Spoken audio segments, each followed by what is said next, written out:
everyone, my name is Charles Jason M. Castillo, and I'll be presenting the case number 2, which requires for us to, when we push the button, the cylinder will move forward, and when we push the other one, it will not left. First, I will show you the components, the air compressor, the air service, the air distributor, the normally closed valve, the double cylinder. Now we're going to start.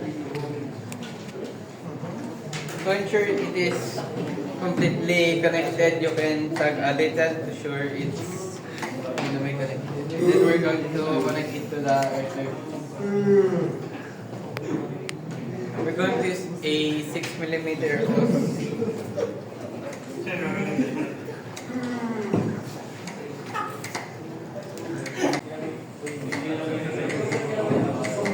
So we're going to set 3mm to connect the air distributor to the valves.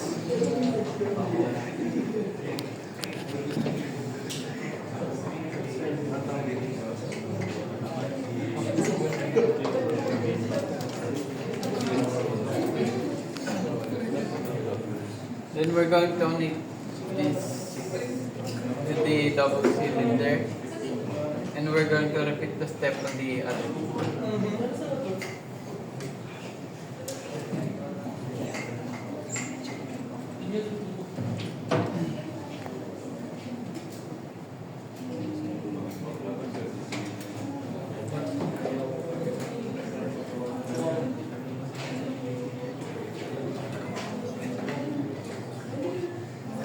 Now we're going to